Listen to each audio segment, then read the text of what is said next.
Kosova dhe Serbia do të vazhdojnë të përballen gjatë në kërkim të një zgjidhje. Ngërci nuk do të marrë fund sa kohë palët në Kosovë, nuk do të kenë një unitet politike vullnet të bashkuar përfaqësimi përballë çdo faktori ndërkombëtar. Kështu e përkufizoi analisti Ben Andoni në një intervistë për Report Televizion situatën aktuale në Kosovë, pas dështimit të samitit të Washingtonit e publikimit të Aktakuzës të Prokurorisë Speciale për krime lufte në adresë të presidentit Thaçit dhe kreut të Partisë Demokratike të Kosovës, Kadri Veseli. I sqaroi se mosmarrëveshjet në politikën e brendshme të Kosovës vetëm sa do t'i hapnin rrugë Serbisë dhe interesave të saj të momentit, që në këtë rast janë për të vazhduar për të mbajtur në këmbë krizën e marrëdhënieve me Kosovën. E analisti Andoni i druhet formulës së zgjidhjes me shkëmbime territoresh. Përshëndetje zoti Andoni, aktualisht çështjet e Kosovës ditët e fundit janë bërë shumë të ndjeshme. Si e komentoni faktin që Aktakuza e ardhur për nga zyrat e Prokurorisë Speciale në Prishtinë për presidentin e Kosovës Thaçit dhe Kadri Veselin erdhën pikërisht 3 ditë para samitit në Washington? Qartë, kjo është pak e paqartë për njerëzit që janë në Prishtinë. Në sensin që pretendohet që dhomat speciale të cilat janë në jurisdiksionin e Kosovës, po kanë dhe administrim ndërkombëtar dhe që gjenden në Hag dhe që do funksionojnë me të themi me logjikën e shtetit Kosovës, veprojnë sipas të themi procedurave të tyre. Kuptohet që duket që ka një prapavijë politike, por kjo ka ndodhur me precedent të tjerë nga institucione të tilla njësoj disa dekada përpara, dhe kjo ka ndodhur me ish kriminalet e luftës së Bosnjës me origjinë slave serbe, dhe pastaj edhe me Miloševićin para procesit të Rambujës, sepse ju dini që procesi i Rambujës ka zgjatur shumë kohë. Ky është rasti i tretë për këtë herë për Kosovën, që Kosova, të themi drejtën, nuk ka peshën asnjëherë të asaj që ka bërë Serbia ndaj republikave të tjera në federat, jo për faktin se Kosova ka qenë thjesht krajinë autonome e tyre, por Kosovë si është dashur përballet me një, të themi, me një shpërngulje masive të njerëzve.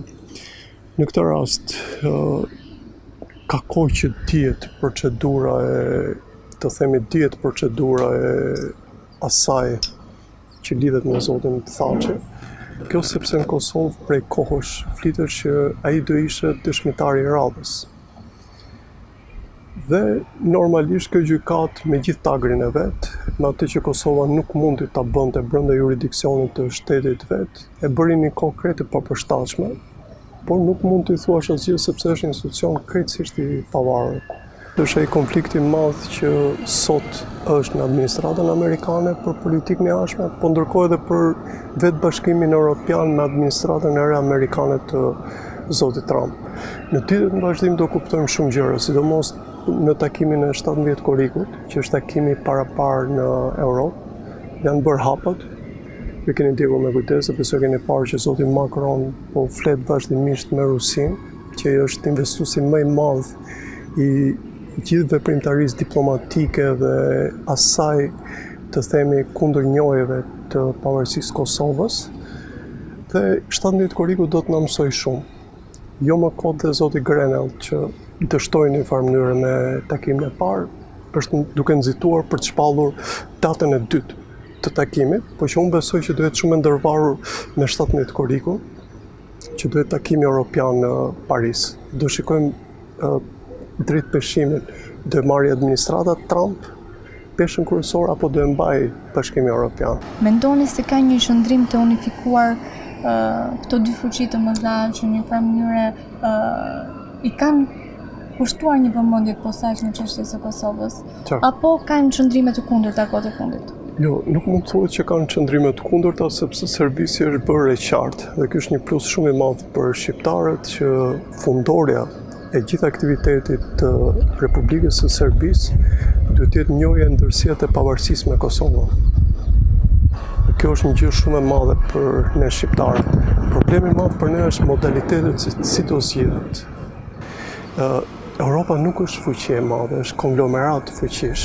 dhe konglomerat problematik fuqish, të cilat u duken sidomos me veprimtarinë e fundit ndaj pandemisë, domethënë mungoja e aleanca dhe realisht fuqia e Bashkimit Evropian, pa çka imazhit dhe përballjes deri tani, është dobësuar jashtëzakonisht si imazh. Por ndërkohë nuk mund ta linte kur atë administrimin e Kosovës, sepse e dini që Kosova administrohet nga një administratë huaj, ndërkohë që sigurinë e ruan akoma NATO nëpërmjet një lloj rezervimi forcash për të gjitha vendet, ku kuptohet amerikanët kanë peshën kryesore. Dhe të dyja të themi si subjekte nuk kanë konfliktet e tyre, kuptohet. Kanë konfliktet e tyre sepse e dini që Shtetet Bashkuara të Amerikës në këtë moment janë duke riparë dhe politikën e tyre të subvencionit në NATO, janë shumë pak kënaqur nga mbështetja e aleatëve, ku përfshihet një pjesë e këtyre vendeve. Po nga ana tjetër, në një farë mënyrë ka një lloj politike të tillë izolacionit, e cila e kthen Amerikën në një Amerikë të shumë dekadave përpara. Është gjithmonë ekspansioni më i madh i Rusisë në veri, po edhe marrëdhëniet ekonomike shumë vështira të Rusisë me Bashkimin Evropian, ndërkohë që kemi një dalje jashtë orbitet të Turqisë që është një nga aleatët më të fortë të NATO-s, i cili vazhdimisht nuk po i përgjigjet këtij regjistri, për shkak edhe të një qëndrimi të europianëve, ku përmenden gjithmonë mos respektimi të drejtave të njerëzit e tjera e tjera. Realisht problematikat e tyre janë shumë më të mëdha, por Kosova po e teston këtë marrëdhënie. Prandaj u thash, nga 17 korriku do mësojmë shumë gjëra. Tash ne nuk mund të gjykojmë kur nuk dinë akoma edhe krerët e shteteve. A mendoni që Aktakuza e shprehur nga zyra e Prokurorisë Speciale dhe që në një farë mënyrë erdhi në një moment pa u bërë verifikimi apo pa ardhur konkluzioni përfundimtar në lidhje me aktakuzat për zotin Thaçi, si mendoni ju, ishin më tepër një pretekst apo një kurs në një farë mënyrë për të bërë një krahasim për të hequr më saktë një paralele me krimet e luftës ndaj Serbisë, është një lloj preteksti? Në këtë rast është pallur aktakuza shumë kohë më vonë, sepse realisht është përgatitur që në prill. Problemi i vetëm në këtë sens është që pse është pallur në këtë moment dhe pse zotin Thaçi duan ta shmangin nga i gjithë dialogu. Në fakt në Kosovë, kjo dihet prej kohësh, sepse gjithmonë thoshin që zoti Thaçi jo vetëm nuk ka të drejtën ta përfaqësojë Kosovën, pa i shumë shpejt do marrë letër. Dhe që ta kuptoni mirë, aktakuza mbështetet mbi dëshmitarët. Shumica e dëshmitarëve deri tani o janë ekzekutuar, o janë shmangur, ose kanë frikë të flasin. Domethënë vetëm të them ca fakte, në Kosovë ka 60 personazhe të LDK-s janë të zhdukur dhe nuk di askush se si janë zhdukur. Ka personalitete krejt të tjera që janë zhdukur dhe sot nuk dihet se pse janë zhdukur. Dhe të gjithë këto janë indikacione që njerëz të tjerë janë marrë si dëshmitar dhe poruan.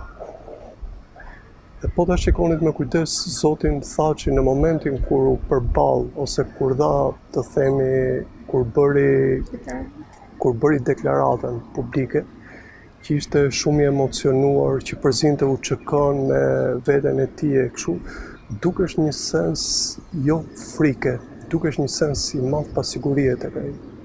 Që ka dëshmitar apo jo? Unë personalisht mendoj se ka dëshmitar kundër zotit Thaçi. Problemi është se sa të besueshëm janë ata.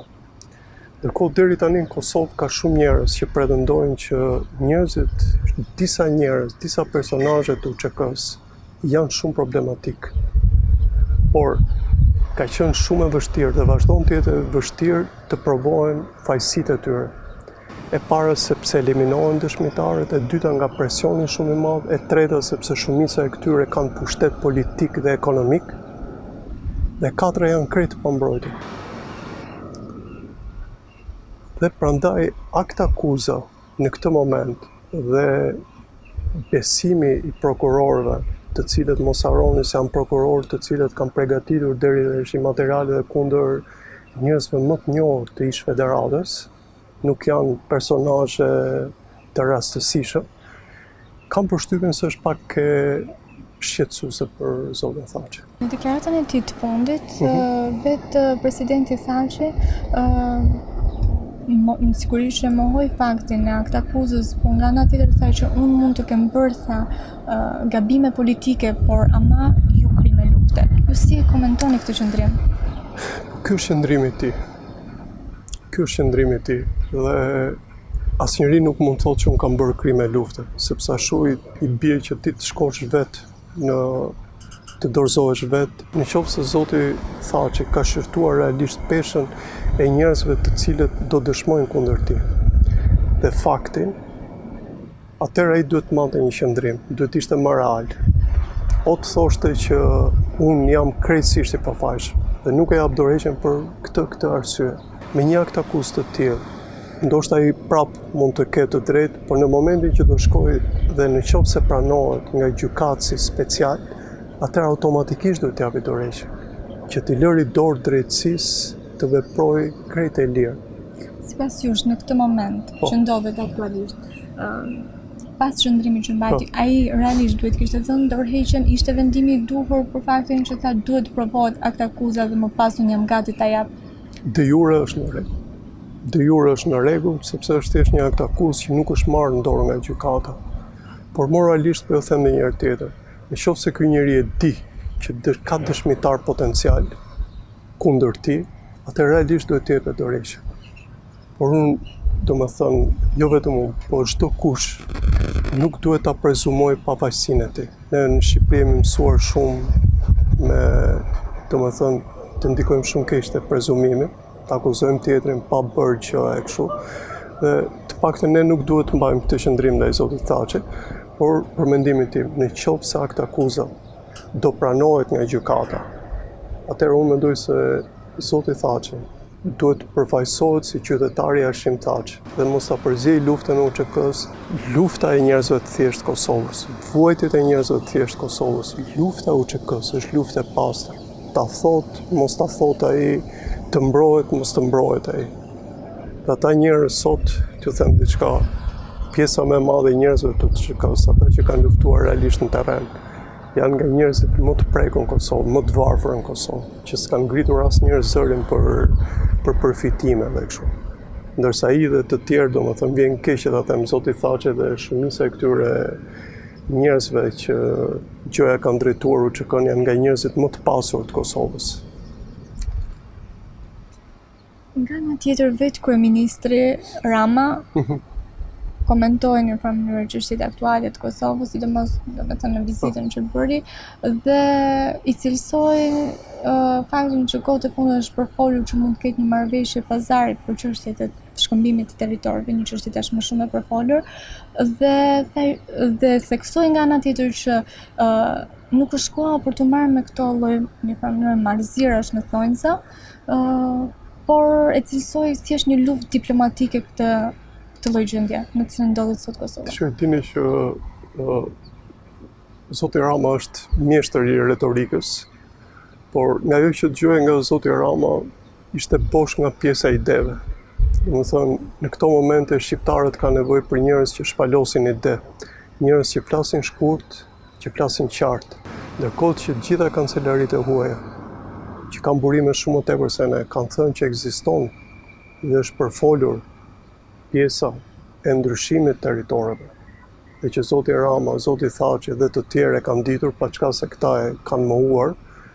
Atëherë ne thjesht njerëzit e medias, siç jemi, njerëzit e publicistikës, analistët e thjesht, njohësit e çështjes Kosovës, realisht duhet ta besojmë. Duhet ta besojmë kur flitet nga kancelari. Kuptohet që politika sot e ka bërë gjithë botën që të jetë shumë likuide, që të mohohet, por në fakt të mjafton të shikojë reagimet e zotit Grenell ndaj zotit Bolton dhe reagimet e tjera të kancelarive që kanë potencë shumë më të madhe se ne dhe kupton që ky projekt ka qenë dhe do jetë. Unë personalisht besoj që edhe do ndodhi ndryshimi i territoreve ndërmjet Kosovës dhe Serbisë. Nëse do më pyesni pse, kam indikacione nga ajo që ka ndodhur në Malin e Zi. Domethënë zoti Haradinaj u betua deri me kokën e vet edhe me çdo gjë që nuk do ndodhte, ka ndodhi fare natyrshëm dhe tani gati është haruar.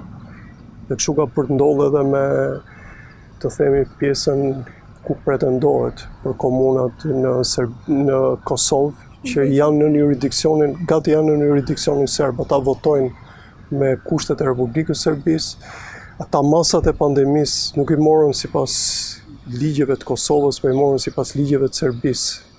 Aty nuk shkon autoriteti i Kosovës. Dhe nga ana tjetër, ajo që serbët pretendojnë në çdo moment që ne nuk e ndryshojmë kushtetutën, tregon që edhe ky ndryshim është brenda logjikës tyre, sepse Kosovën ata akoma e konsiderojnë si pjesë të tyre. Dhe ky ndryshim brenda për brenda ata e quajnë si ndryshim administrativ. Dhe janë Zoti Vučić nuk prek as atë aureolën e vet, si njeriu më i fortë i Serbisë dhe më vizionar, po nga ana tjetër nuk e rëndon veten me problemin e Kosovës.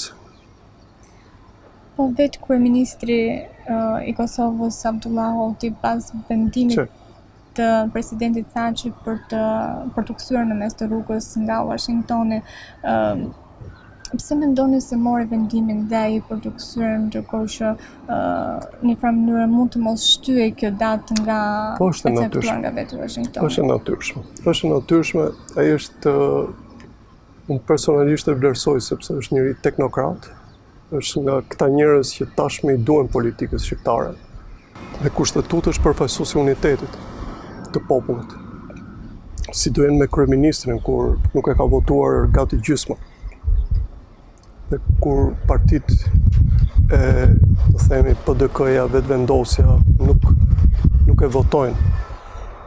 Dhe ishte normale ajo që bëri, atim shumë i duhet Zotit Hoti që të shtoj veten si kryeministër, i duhet që të rregulloj imazhin e vet ke LDK-ja. Ka imazh të mirë, por ka imazhin e njeriu që është teknokrat.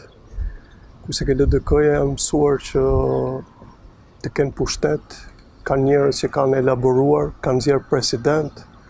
Është partia, mos harroni, është partia e Zotit Ibrahim Rugova. Është Zoti Mustafa që ka shërbyer edhe në ish federat, ka qenë në administratën lokale. Ati duhet parazgjithash që të ndërmarrë reforma, të shty përpara sa të shty, domethënë, gjendjen e pandemisë që është edhe në Kosovë shumë problematike. Dhe në një farë mënyrë të tregoj se sa vlen si kryeministër. Se sa për shembull për një dialog që ka filluar që në vitin 2011 dhe ta zgjidhja ai, kur ne të gjithë e dimë që dialogu në Kosovë-Serbi nuk e zgjidhin individ, të zgjidhin fuqitë e mëdha. A mendoni se në mendimin apo në idenë amerikane mund të bëhet krahasim për çështjen e Kosovës për të hedhur një paralizim në një farë mënyrë në konfliktin, në zgjidhjen e konfliktit Izrael-Palestinë? Jo, absolutisht. Absolutisht, janë dy realitete krejt tjera. Janë dy realitete krejt tjera. E para, Izraelitët u kthyen në vendin e tyre. Kanë thënë ka qenë një kthim historik, e drejta ndërkombëtare ka futur koncepte të reja për ata, ndërsa Kosova dhe serbët kanë qenë në të njëjtin vend. Ka realitete krejt tjera. Dhe është një zonë, edhe këtë mos ta harrojmë, është një zonë e jashtëzakonshme deri tani për shkak të ndikimit shumë të madh që ka pas në ekonominë botërore, për shkak të vendburimeve të afërta të naftës së kështu. Se kjo zonë, megjithëse ne pretendojmë që kemi shumë pasuri e kështu trepçe është një gjë e tillë, është krejt larg këtij realiteti. A mendoni se ky lloj partneriteti apo ky lloj bashkëpunimi midis dy qeverive, qeverisë së Kosovës dhe qeverisë së Shqipërisë, ekziston realisht, duke qenë se pak kohë më parë kur për 4 muaj qeverisë kreu i lëvizjes vetëvendosja ishte një lloj marrëdhënie tjetër? Po, patjetër. Edhe Zoti Kurti u mundua të kapte kohën, por e kapi periudha më e madhe, e kapi në pjesën e pandemisë. Problemi më i madh i Zotit Kurti ishte problemi brendshëm dhe ajo që ai revizionoi për pjesën e marrëdhënieve tona ishte shumë e drejtë. Domethënë rishikimi i të gjitha marrëveshjeve dhe kthimi në pikën që këto marrëveshje të merrnin një ullë se ku kishin shkuar deri atëherë. Për mendimin tim ishte shumë i qartë. Unë besoj që edhe Zoti Hoti aty do të fillojë. Domethënë ku kanë shkuar këto marrëveshje dhe ku mund të shkohet. Unë besoj se Zoti Hoti mund të ecë më shumë sepse ka logjikë ekonomike, kurse Zoti Kurti kishte logjikë politike. Dhe Zoti Kurti kishte edhe një problem sepse përveç konfliktit që kishte të hapur me zotin Rama, ai kishte edhe shumë probleme të brendshme. Jo se zoti Hoti nuk i ka, por zoti Hoti di në çdo moment që të struket në atë guackën e vet dhe të shikojë me përparësi problemet ekonomike. Unë besoj realisht do flitet për këto, kush janë marrëveshjet që mund të zbatohen, kush janë lënë në mes dhe të precizohet data e takimit të radhës të dy qeverive, që do jetë shumë e mirë edhe për t'i dhënë një hop të ri, domethënë, marrëdhënies në mes të dyve. Çfarë pritet të dominojë konkretisht ardhmen e Kosovës në një farë mënyre për zgjidhjen sa më shpejt të Ngërçit dhe dialogun mes dy vendeve, Kosovës dhe Serbisë? Do vazhdoj edhe për shumë kohë. Do vazhdoj edhe për shumë kohë sepse i tillë është realiteti. I tillë është realiteti që zoti Vučić është gjithmonë më i fuqishëm në Serbi, ndërsa Kosova është gjithmonë më e përçarë. Ndërkohë shikojmë që Serbia është forcuar shumë në arenën ndërkombëtare dhe ka një qasje tjetër me Bashkimin Evropian, ndërsa Kosova ka ngelur në vend. Dhe unë besoj që kjo fazë, nëse nuk ka një mbështetje shumë të madhe nga administrata Trump, pika kryesore do jetë 17 korrike, nëse do realizohet ajo.